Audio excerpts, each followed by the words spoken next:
Please stay tuned for important disclosure information at the conclusion of this episode. Hi, and welcome to The Long View. I'm Dan Lefkowitz, strategist for Morningstar Indexes. I'm filling in for Jeff Patak this week. And I'm Christine Benz, Director of Personal Finance and Retirement Planning for Morningstar. Our guest this week on The Long View is Ben Inker. Ben is the head of asset allocation at GMO, a Boston-based investment manager famous for its asset class forecasting. Ben joined GMO in 1992 after completing his bachelor's in economics from Yale. He's been an analyst, a portfolio manager, and a CIO, and is a partner and board member for the firm. Ben, thank you for joining us for a second time on The Long View. Yeah, very happy to be back. Yeah, I enjoyed your previous appearance, and I've enjoyed listening to you over the years at the Morningstar Investment Conference. Wanted to start by asking you about Jeremy Grantham, the co-founder of GMO, the G in GMO. Many of our listeners will be familiar with Jeremy as a contrarian value investor, a famous student of asset bubbles. Some call him a perma bear. Curious how Jeremy has influenced you as an investor. Well, as someone who I have worked with for over 30 years and spent the first let's say 15 years of my career working directly for. He's had a huge impact on me. I mean, he taught me so much about investing. But of course, he also taught me, as you call him a perma-bear, that the way the world views you can be pretty limited. And the stuff that can get the press is not necessarily a reasonable description of who you are. So that's been another piece of it. But, I came in as a research analyst working directly for Jeremy. So he taught me so much about investing and how to think about investing. And, maybe the first lesson he taught me when I started doing work for him was that it is never enough to look at the returns of an asset. You need to understand how those returns were generated. And that's been one of those lessons that I have turned back to on basically everything I have tried to do since then to understand the markets. Well, while we're on the topic of investing legends, this is a week when Charlie Munger passed away. I'm wondering if you can kind of reflect on his impact on kind of your thinking about investing and on the investing landscape more broadly. Well, in addition to being such a smart, insightful guy who had such a way with words, to me, a key thing about what Charlie did and what Charlie did for Warren Buffett was get him thinking about and understanding the importance of quality in investing. And that is something that has always been a really key part of how we think about the world at GMO. And I think it is an underappreciated feature of companies when people are thinking about investing. People tend to be so focused on growth. Is this a growth company? And if it's a growth company, cool, I'm prepared to pay a premium. But, growth comes and goes. Growth is difficult to predict. Quality is a pretty stable characteristic, and quality has some lovely features to it. And it also has some nice, convenient things for portfolio management. One of the things that Warren said that was very useful in the framing that Charlie helped him give is if you are trying to buy, what was the term, fair companies at extraordinary prices, you've got to turn over your portfolio a lot. If you are trying to buy extraordinary companies at fair prices, you really only need to sell them when the prices are no longer fair. And there's some kind of nice, pure simplicity about that. As long as we're on the topic of quality, Ben, wanted to ask you about GMO's ETF that recently launched with the ticker QLTY. I think it's the first ETF that GMO has launched. It's actively managed and it focuses on quality stocks. You've described the quality anomaly or factor as weird. Can you explain why it's a weird anomaly? Yeah. The reason why equities give an equity risk premium in the long run is because of the fact that if you own stocks you can rely on the fact that in very bad economic times, you are going to lose a bunch of money. And it's that risk that you're taking and the inconvenience of the fact that losing money in bad economic times is the worst time to lose money, right? That is, losing money at the same time you're at more risk of losing your job, where your income, even if you have your job, is worse. You do not want to lose money in really bad economic times. And the one thing you can say about high quality companies is they will fundamentally hold up better in really bad economic times. So in a rational world, they should give a lower long-term return. The risk that you should get compensated in owning equities is less, is smaller with high quality companies. So the one group of stocks that really deserves to underperform in the long run, and where that underperformance would be fine, right? People should be willing to accept that. The weird thing, the quality anomaly, is that they don't underperform. In fact, they have outperformed. And that is kind of crazy. That is something that, if markets were efficient, absolutely should not happen. But we see it in equities. We see it in all slices of the equity market. So it's not just about a handful of extraordinary companies. We see it in lots of markets.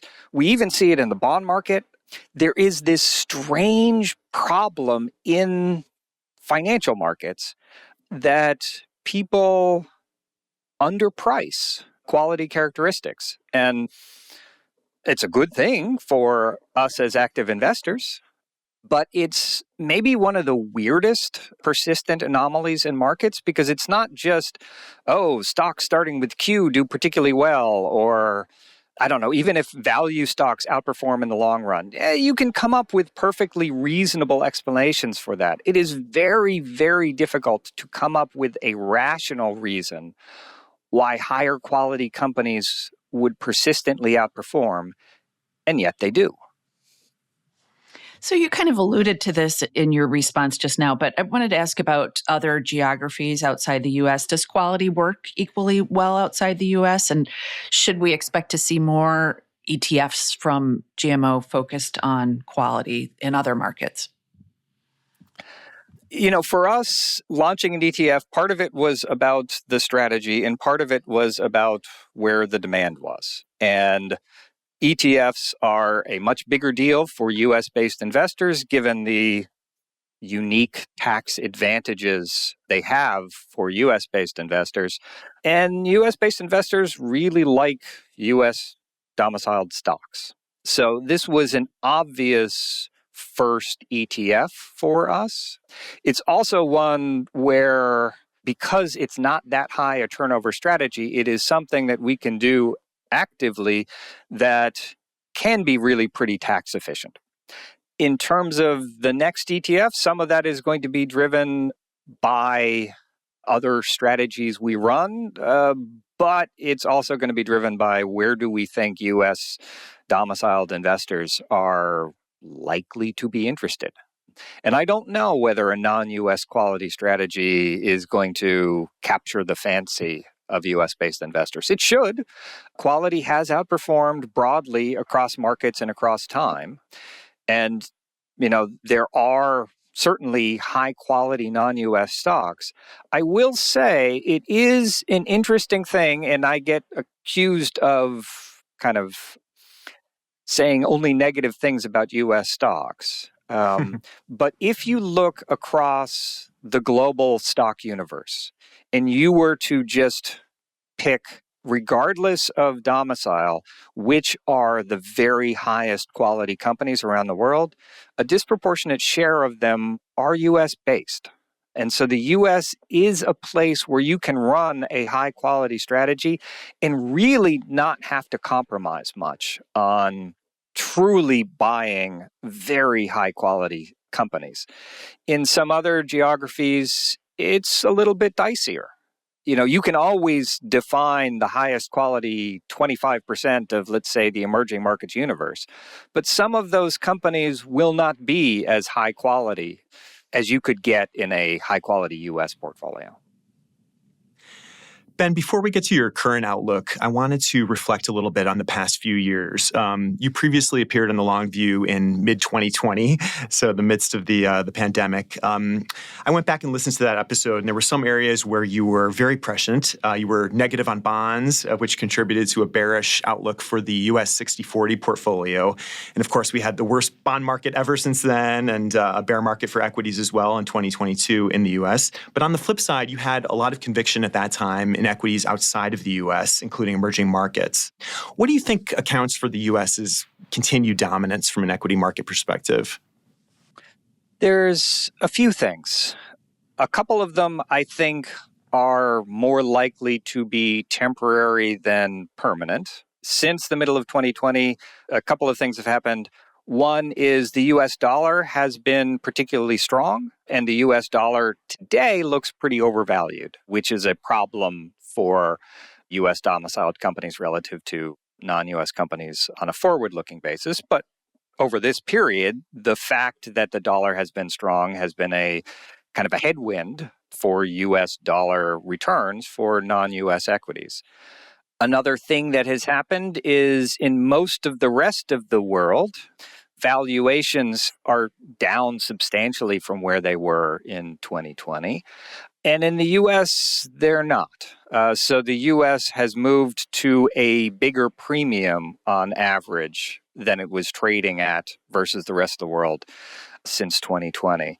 But the other thing that's harder to deal with and harder to know exactly what to do about is there are a handful of giant companies in the U.S., right? The Magnificent Seven gets talked about a lot these days, that have fundamentally done really well. Now, they've also gotten more expensive, but on a fundamental basis, they have done quite well. They are a really big piece of the U.S. market. The S&P 500 has outperformed the rest of the world. The S&P 493 has not. And a problem when you are trying to forecast markets is the more concentrated they get, the tougher it is to make the simplifying assumptions that you can make about a more diversified index. And the Magnificent Seven have certainly done better relative to all other companies around the world than we would have guessed. It doesn't mean they will continue to forever, but in this period, they were the thing to own. I wanted to ask about interest rates, which have so dominated the investment narrative in recent years. When rates were low, we had the Tina theory, the idea that there's no alternative to stocks, and now it's higher for longer. Can you talk about how you factor interest rates into your calculus at GMO? I know you've had some contrarian views on the influence of rates on equity style leadership, for example. Yeah, so I certainly think there are some narratives about the way that interest rates impact investments that aren't actually true when you start really digging in. But there is a fundamental one that is very important. Equities need to deliver a decent equity risk premium over risk-free assets because of the risks you're taking when buying them. If they're going to be properly priced, you should be getting a premium to T-bills and treasury bonds in long-term equity returns. But if T-bills and treasury bonds are offering much less return than they have historically, equities can get away with delivering significantly less return as well. So in an environment where interest rates are permanently low, equity valuations can be higher. And the way we deal with that in our equity forecasts or our overall asset allocation forecast is we come up with forecasts for a few different interest rate scenarios. We call them normal, low, and ultra low. And the overall expected returns that we use to build our portfolios is based on a weighted blend of how likely we think those scenarios are. There's a few tricky things. One of them is that the interest rate that matters is not necessarily the interest rate that exists today. It's where interest rates are going to be on average over the next 20 to 50 years.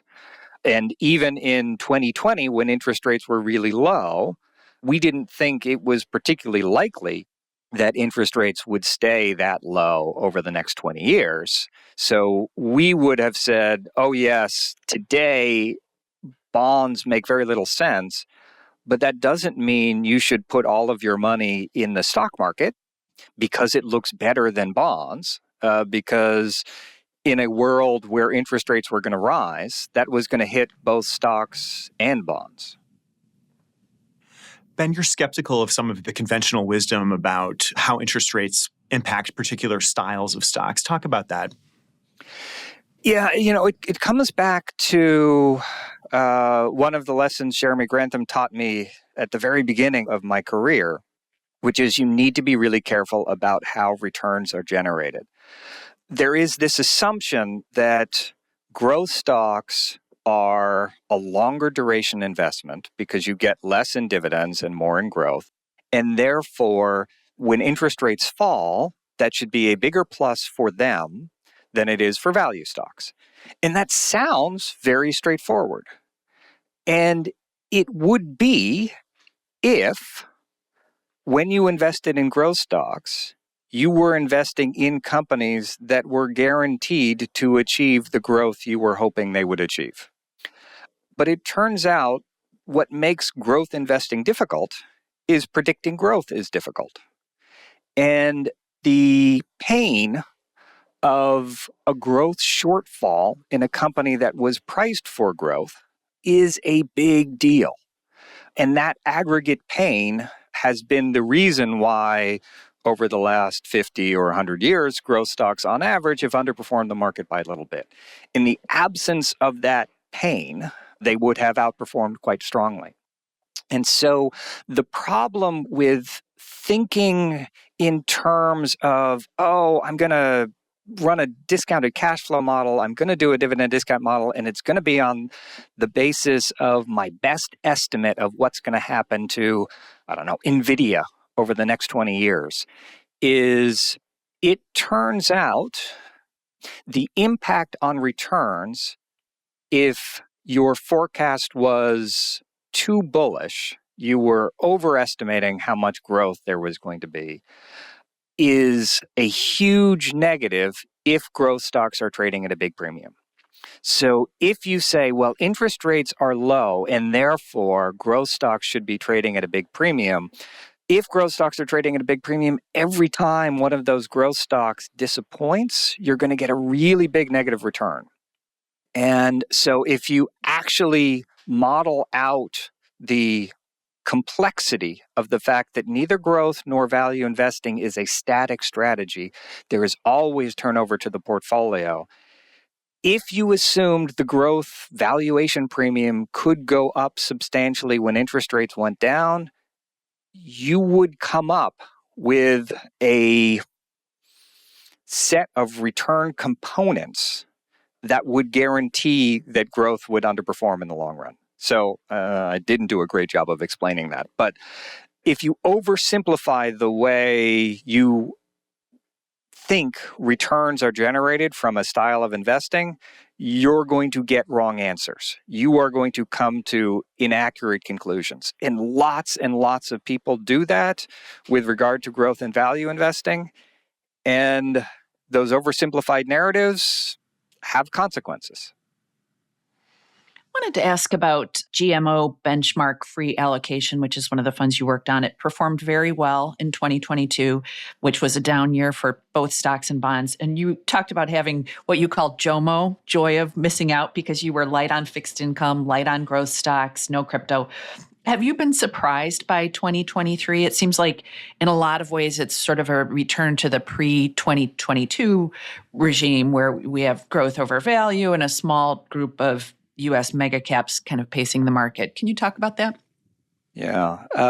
So in one sense, 2023 being a much better year than 2022 did not take us by surprise at all. Our forecasts as of the end of 2022 were much, much better for both stocks and bonds than they were at the end of 2021, and our portfolio had moved accordingly.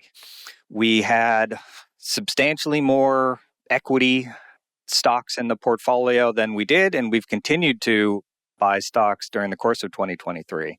And we've continued to buy bonds, although the last few weeks we have not been. So I would admit I've been surprised in 2023 by how extraordinarily concentrated stock returns have been.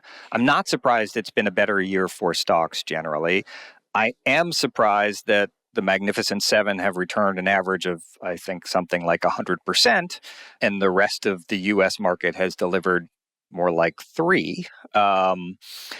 The value versus growth nature of the market, with growth really having a very strong year, is a surprise to us because value was quite cheap at the beginning of the year. It's also been a very weird year for that, though. Value has lost to growth by a very large margin on a global index basis. It's not only the case that all of that is driven by the U.S. In both non-U.S. developed markets and emerging markets, value has beaten growth, but it truly is driven by those 7 companies. Within small cap stocks, the spread between value and growth in the U.S. has only been a few points. On an equal weighted basis, even within the large cap universe, it hasn't been all that big. It has been shocking how concentrated the returns have been. And not entirely unprecedented. We have seen a few times like this in the past, but quite rare. Well, let's get to your current outlook.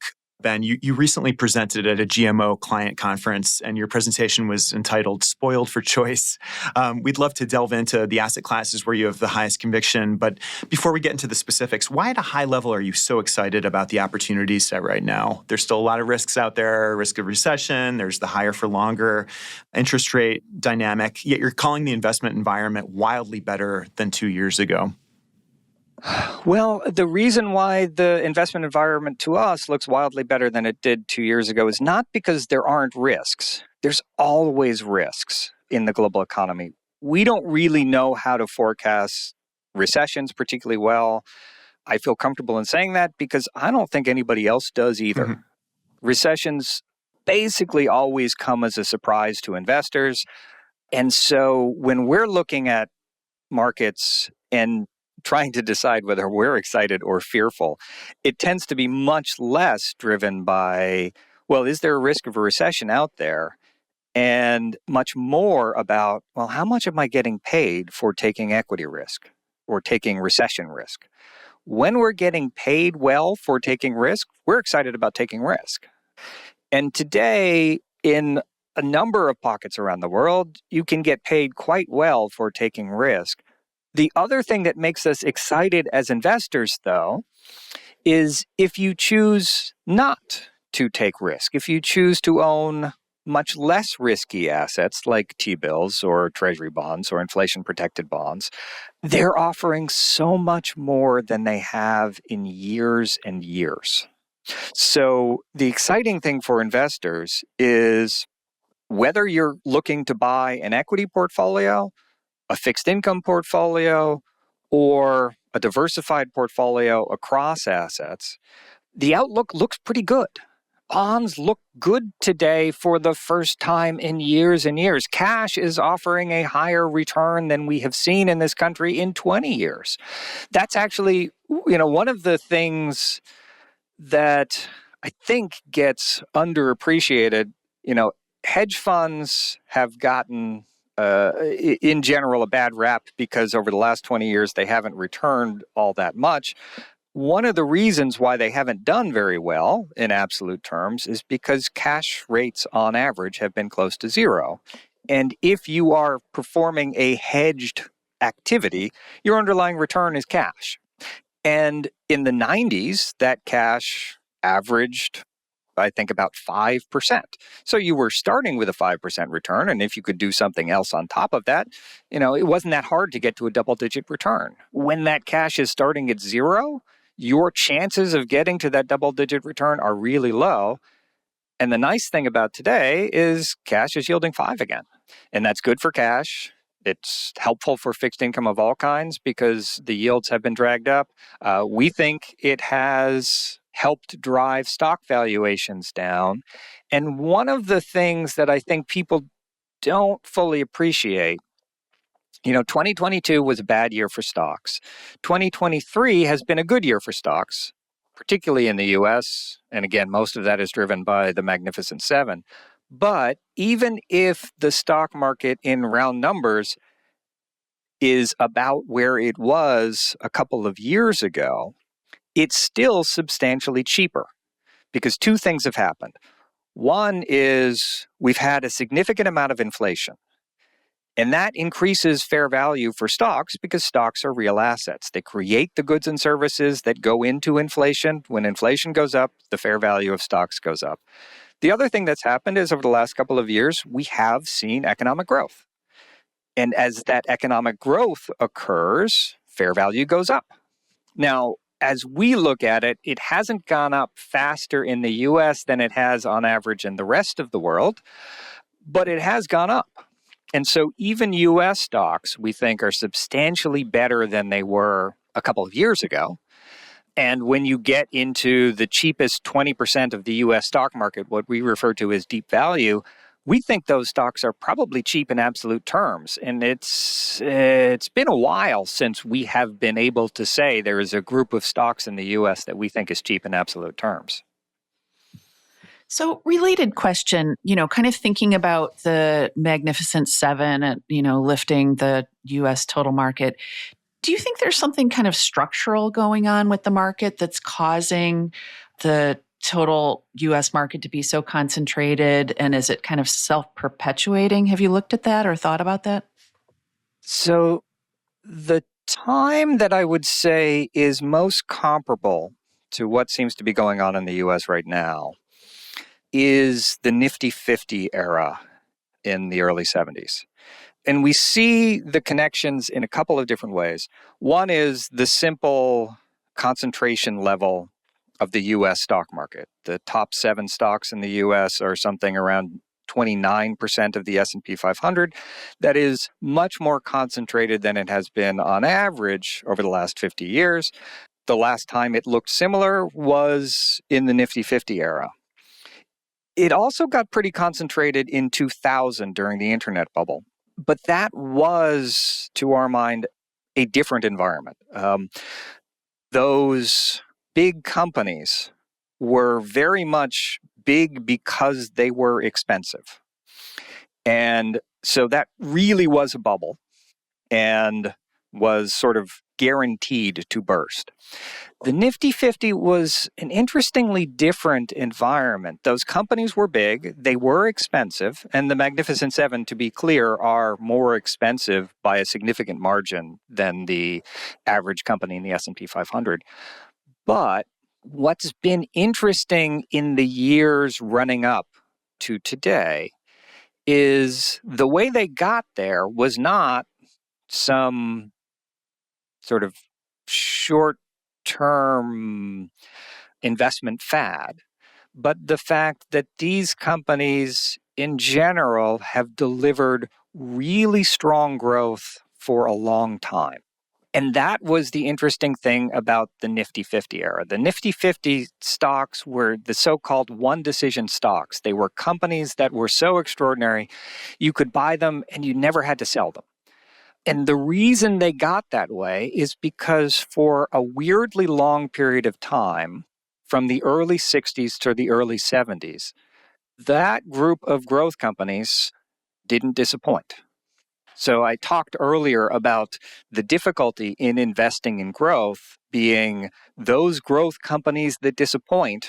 I've tried to get people starting to talk about them as growth traps. I'm not sure I have succeeded, but I'm going to use that term. The growth traps are a real problem and give you big losses as a growth investor. In the 10 years to 1973, almost none of those big cap growth companies disappointed. And in the 10 years to 2023, in this Magnificent Seven cohort, they haven't disappointed either. Now, actually, they all did basically in 2022. But on average, they have really achieved the growth that people thought they would achieve and done extraordinarily because of that. Now, so these are expensive companies. They are legitimately also huge companies, right? Apple may be more expensive than the average company, but they make tons and tons of money. They are legitimately a huge company. So is Microsoft. So is Google. And so it's not just that they're expensive. They are huge. And they have done something that has been very difficult for huge companies to do historically, which is continue to grow. Whether they are going to continue that in future is a hard question. All of these companies have a certain amount of monopolistic or oligopolistic power, which is a lovely thing to have if you are a company. It is a thing which becomes more problematic as that company becomes a bigger and bigger part of the economy. And historically, one of the difficulties of being a really big company with a lot of market power is the government starts to be interested in what you are doing and wants to start stopping you from doing the things you would like to do. So I do think the next 10 years are going to be a lot tougher for these companies than they have been over the last 10 years. That's an easy thing to say because the last 10 years have been awesome for all of these companies. But this is not just a fad. This is about a set of companies that have done fundamentally extraordinarily well. That doesn't tell you they are going to continue to, but they have been pretty special companies. And with the notable exception of Tesla on our data, almost all of them are also really quite high quality companies. So a related question is, to what extent do you think fund flows are in the mix, and that you've got a lot of investors and financial advisors just kind of buying US total market and calling it a day, and those investors are sort of inherently valuation insensitive? Is that contributing, do you think? It certainly could, in a sense, right? An index investor, as you say, is inherently a price insensitive investor. They're never going to say, ooh, Apple looks expensive, I'm going to buy less. But on the other hand, if companies' liquidity was completely correlated with their size, i.e., the ability to buy a certain amount of Apple without impacting the price was proportional to its market cap, it's not obvious that passive investors are going to push up the price of Apple any more than they're going to push up the price of the smallest company in the S&P 500. I do think the bandwagon effect of people preferentially buying strategies that have, on a backward-looking basis, done well has helped push up these companies, in particular because they have done so well for so long that there's a whole bunch of different strategies you could have that happened to have large allocations to these companies, and they've all done well. So whether you are a momentum investor or a growth investor or a tech investor or a US investor or what have you, you bought them all. But flows can't have a permanent impact on returns. That would get eventually fairly stupid because as companies become more and more overvalued, the underlying fundamental cash flows they can deliver to you goes down and down and down. So I'm kind of skeptical of a lot of statements about sort of inevitability of passive is going to do this and it's never going to unhappen. In the Nifty 50 era, the dominant asset owners bought the Nifty 50. But over the next 10 years, because those companies ceased to be as special and some of them disappointed, that group of companies did fundamentally quite badly. And the flows changed. Wanted to ask you about your conviction in value equities over growth. You call the current outlook for value equities exceptionally good. It seems maybe at odds with your preference for quality. Well, the thing about value is if you look at the way it generates returns, the bulk of the returns you get in investing in value come from the value stocks you buy that cease to be value stocks. So it is the companies that graduate from the value universe to the growth universe that are the real drivers of returns. You can get pretty good returns from companies that stay cheap and compound nicely. But on average, value companies undergrow. Right? That's not a surprise. After all, on average, growth companies outgrow. And it's this term we refer to as rebalancing that is the single biggest driver of returns for value. Rebalancing is driven by two things. One is how many of the value stocks move to the growth universe and how many of the growth stocks move into the value universe. And two, how big a return, either positive or negative, is associated with moving from value to growth or growth to value. The reason why we're so excited about value stocks right now is because they are trading at such a big discount to growth stocks that when a value stock upwardly surprises and graduates to the growth universe, it gets a huge return premium. And when a growth stock disappoints, becomes a growth trap, and falls into the value universe, because of the big premium growth stocks are trading at, that is a strong negative return.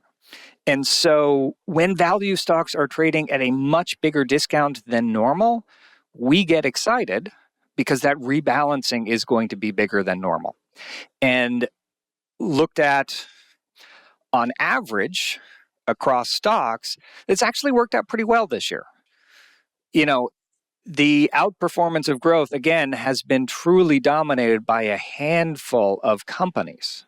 So if we look across kind of the median company, that positive rebalancing for value and the negative one for growth stocks on an equally weighted basis has been a big deal this year. And so value, one, has worked pretty well outside of the US this year. And even within the US, hasn't been anywhere near as much of a disaster if you weren't cap weighting. So this year, I have been surprised by how well growth has done. I think in the longer run, these growth traps are going to be a problem for growth, but we're still seeing under the surface, even in a very good year for growth, that rebalancing is operating the way we would expect it to, and is a really big positive for value stocks. So you just mentioned non-US, and we did want to spend a little bit of time there. You're bullish on Japanese equities, which for so long have been such a disappointing asset class, but seem to possibly be turning a corner. Our Japan index is up nearly 30% in yen terms. What gives you faith that this isn't another false dawn for Japanese equities? And why have you specified small cap value as especially attractive in Japan? Yeah. So, Japan is a great example of a market where you want to dig under the surface and understand where those returns are coming from rather than simply looking at the returns and declaring, aha, it is a disaster, you should never invest there, or it is brilliant and you should invest there. In the 1980s, Japan famously outperformed the rest of the world by a huge margin. They didn't do that because they were outgrowing. They did it because the valuations moved to a 3 to 4 times premium over the rest of the world. And over the last 30 years, a big part of the reason why Japan has been a disaster has been the fact that valuation premium has completely disappeared. They started off trading at 3.5 times that of the rest of the world, and their relative valuation has fallen continually.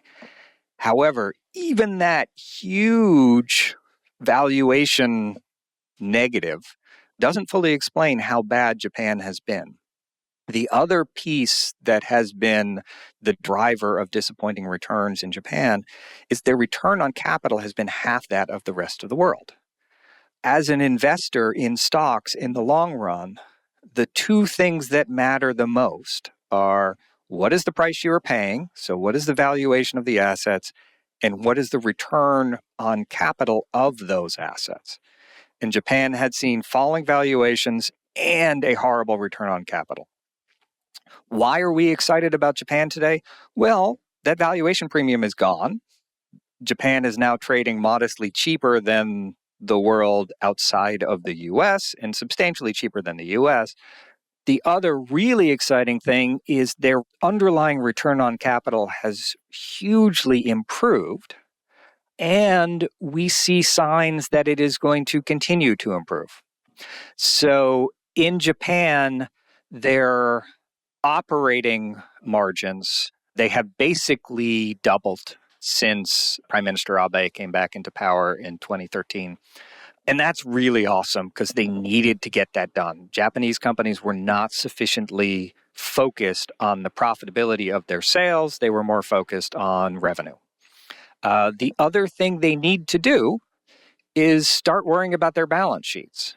The average Japanese company has net cash sitting on their balance sheet. The average Japanese company truly has no debt. If you were to look at their debt relative to the cash and cash-like assets sitting on their balance sheet. And that's actually a good thing from a safety perspective. It's hard to go bankrupt if you don't owe anybody any money. But it's also a kind of crazy thing to do if you are in an economy where interest rates are close to zero, because that cash sitting on their balance sheet is earning zero. And you as an equity holder are not very interested in assets that are earning zero. So what we need to see for continued improvement in Japan is for Japanese companies to start being more rational about their balance sheets. And part of what makes us excited is we're seeing that. We're seeing the Japanese companies starting to act in that way. And slightly bizarrely, the Japanese government is strongly supporting those actions, right? If you think about government action and corporations in general, anything the government does actively with regard to corporations is probably a bad thing. In Japan, their Ministry of Economics and Trade has put together this white paper and policy about encouraging mergers and acquisition activity. You know, if you can imagine the Department of Justice doing a similar thing in the US, well, you've got a better imagination than I do. So we've got the government on our side. We have some relatively simple things Japanese companies could do to improve things for shareholders. And we're seeing lots of evidence from Japanese management that they're starting to listen. Now, why do we particularly like small cap value today? The story I am telling you is not a unique story. You will have heard this from other investors. As you said, the Japanese market in yen terms, at least, is up 30% this year. That's really all driven by foreigners. And one of the things that foreign investors in Japan tend to do is they buy the names of the companies they know. So large cap stocks have substantially outperformed in Japan, and the smaller cap stocks are trading at a really nice discount, to the extent that there's still a whole bunch of smaller cap names in Japan that are actually trading at a discount to the net cash on their balance sheet, the so-called net nets. That is not a thing that exists anywhere outside of Japan in any meaningful numbers. It still does in Japan. The other thing I really like about small cap value in Japan, we like value everywhere. We're nervous about small cap value some places, particularly in the US and the UK. And the reason why is small cap companies in the US and the UK have really levered themselves up. They have a lot of debt, and in a bad economic circumstance, they could be in some real fundamental trouble. The nice thing about the small cap companies in Japan, they don't really have any net debt. So in bad economic times, they're not going to get driven into bankruptcy. They are higher quality companies than small cap value is in most places. And then finally, the last thing I absolutely love about Japan today is the yen. The yen is, in technical terms, stupid cheap. This is the cheapest this currency has been since, I think, 1971. And that is a wonderful tailwind for Japanese companies. And it is a particularly wonderful tailwind for Japanese companies where most of their costs are in Japan. If you are a well-known multinational Japanese company, some of your costs are in Japan, but plenty of them aren't, right? Toyota builds cars all over the world. The fact that the yen is cheap is nice for Toyota, but they build plenty of cars in the US, and the US dollar is expensive, and that's a problem. One of the nice things about the smaller cap companies is they tend to have more of their costs local to Japan, and when the yen is cheap or when any currency is cheap, the thing you want to do is buy the companies who are getting the benefit of that cost advantage. Well, staying in Asia, when we last spoke to you in 2020, you had a big bet on Chinese equities. And since then, of course, we've had the Chinese government intervention, the regulatory crackdown that kneecapped several of the biggest names in the Chinese equity market. I think GMO breaks China out as a separate asset class from emerging market equities. Talk about how you're approaching China. Some investors are seeing it now as uninvestable. Yeah, we do not view China as uninvestable, but we took down our weight in Chinese stocks by a lot in 2020 and 2021. There were kind of two reasons for that. The most important one is Chinese stocks were trading at a big premium to stocks in other emerging markets. And if the reason why we liked emerging market stocks was that they were trading cheap, well, you didn't get that if you invested in China stocks. So it was an easy thing to move outside of China. We had a cheaper portfolio, one that we thought had a higher expected return. And we also had this other really nice feature, which is more balanced fundamental risks. I don't view China as uninvestable. And the reason why is because there are lots of places where there are very substantial geopolitical risks to what you're investing in. And historically, if you had a diversified portfolio of stocks in places where geopolitical risks were high, you've done fine. A big part of the reason for that is those risks tend to be pretty idiosyncratic to that country. And so the very bad event that happens in Turkey is different from the bad event that happens in Brazil or Mexico or South Africa or India. So the diversification really helps you such that the disastrous election or what have you in one of these markets doesn't drag down your entire portfolio. That became less true in emerging as China became a larger and larger piece. And so from a fundamental risk perspective, we view emerging markets as stocks in countries that have higher geopolitical risk. And when we're going to be investing in those areas, our preference is to make sure that no single geopolitical risk can blow through the entire portfolio. When China was close to 40% of the overall emerging markets index, that was not possible while owning something that looked like MSCI Emerging. And we have seen a bad geopolitical event in China. As you say, the government cracked down on a whole bunch of companies. And that wasn't unique. We've seen that in other emerging markets before, but China was really big. So it hurt a lot if you had a China-heavy portfolio. Today, the good news is China is no longer trading at a big premium to the rest of emerging. We still like the rest of emerging better for China for a slightly more subtle reason, which is China has done disastrously over the last couple of years.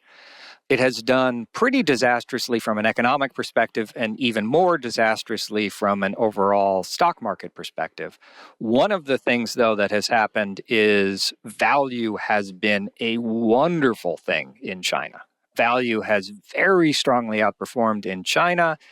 And the spread of value, that discount that value stocks are trading at relative to growth stocks, is now significantly smaller in China than it is in the rest of emerging. So I still like the rest of emerging better than China because I think I'm getting that bigger value discount and I'm going to get more return from rebalancing. But it is absolutely not the case that I view that China is uninvestable. China has a lot of risk to it. But that risk is probably not something which is a systemic problem for your overall portfolio. For our last question, we wanted to ask about environmental, social, and governance investing. ESG has become a lot more controversial since the last time we spoke with you. It has come in for a great deal of criticism from an investment perspective, and it has gotten political as well. Jeremy Grantham is a well-known climate advocate, and GMO has a climate-focused investment strategy. Has your thinking on ESG changed or evolved over the past few years? For us, it really hasn't. The way we think about ESG considerations in investing in stocks is really around risk and quality. The way we have tried to incorporate ESG characteristics in stocks is to be saying a company that scores poorly is more likely to have something surprising and bad happen to it than the average company. That doesn't make it uninvestable, but it means all else equal, you would want to pay less for that company, just the same way as we're willing to buy a junky company, but we better be getting a big discount for that. So the way we incorporate ESG across everything we do is to say, this is a cousin of quality, and we want to make sure we're getting paid for taking the risks associated with the companies that score poorly. There's another side which we really do believe in. If you look at the stocks we own in our climate change strategy, those are stocks that we think will benefit as the world is forced to adapt to a changing climate and has to change our energy infrastructure and a whole bunch of other things. There are companies that will benefit. I think the market has gone through a couple of cycles on ESG. A lot of people said, hey, ESG is great. You're going to get a higher return and it's going to be easy and this is going to be great. So you can feel better about your portfolio and you will outperform. That was never going to be something that was sustainably true. It's only true, right? The only way you can have a group of stocks outperform in the long run is if they are permanently mispriced. And historically, I don't know, high quality stocks have apparently been fairly permanently mispriced, but I don't know that they will be in future. And I certainly wouldn't want to assume any group of stocks is going to be fundamentally mispriced forever. And that's what you need to believe in order to think a group of stocks is going to underperform. I do think there is another thing that is going on and should continue to go on, which is there is a significant set of investors who say, hey, I want my portfolio to reflect my moral views, and I don't want to own companies that don't align with that. I think that is fine. I think that is a lovely thing to do. It's more personal. It's about what you believe in. And I'm not going to tell you what you should believe in, but I can tell you in general, excluding a group of companies because you don't like what they're doing normally doesn't have that much impact on the returns of your portfolio. In the long run, you could have excluded stocks starting with the letter B or, companies in certain industries, and you'd still get a perfectly good return. And I think people should absolutely, be thinking about their portfolios and what kind of stocks they want to own. I do worry that there are people who, again, have overly simplistic narratives and say, well, I think the world needs to change. I think we need to stop burning so much fossil fuels and move to a cleaner grid. But I'm not going to own any copper miners because I don't like the environmental damage associated with copper mining. The reality is, if we're going to make the shift that you want the world to make, we need copper. We cannot do that without copper. If we lived in a world where copper miners were starved of capital because people said, we don't like mining and what it does to the environment, we're never going to get there. So what I would say, if you're going to do ESG investing on a more active basis, you should either be doing it kind of on the aggressive side, i.e. what we're doing in the climate change, where we're looking for companies that we think are going to benefit as the world changes.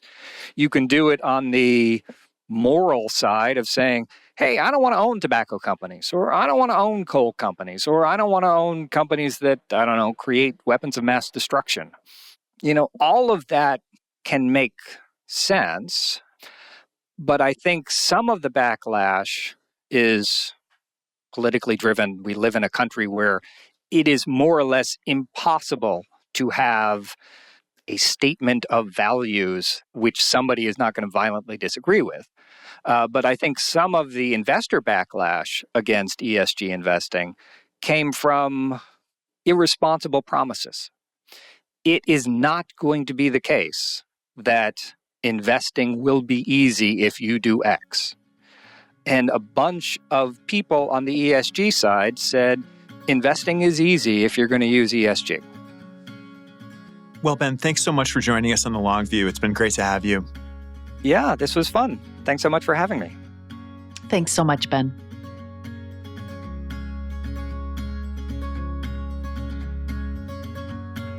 Thank you for joining us on The Long View. If you could, please take a moment to subscribe to and rate the podcast on Apple, Spotify, or wherever you get your podcasts. You can follow us on Twitter at Christine_Benz. And at SYouth1, which is SYOUTH and the number 1. George Cassidy is our engineer for the podcast, and Carrie Gretchick produces the show notes each week. Finally, we'd love to get your feedback. If you have a comment or a guest idea, please email us at thelongview@morningstar.com. Until next time, thanks for joining us. This recording is for informational purposes only and should not be considered investment advice. Opinions expressed are as of the date of recording. Such opinions are subject to change. The views and opinions of guests on this program are not necessarily those of Morningstar Inc. and its affiliates. While this guest may license or offer products and services of Morningstar and its affiliates, unless otherwise stated, he or she is not affiliated with Morningstar and its affiliates. Morningstar does not guarantee the accuracy or the completeness of the data presented herein. Jeff Patak is an employee of Morningstar Research Services, LLC. Morningstar Research Services is a subsidiary of Morningstar Inc. and is registered with the U.S. Securities and Exchange Commission. Morningstar Research Services shall not be responsible for any trading decisions, damages, or other losses resulting from or related to the information, data analyses, or opinions, or their use. Past performance is not a guarantee of future results. All investments are subject to investment risk, including possible loss of principal. Individuals should seriously consider if an investment is suitable for them by referencing their own financial position, investment objectives, and risk profile before making any investment decision.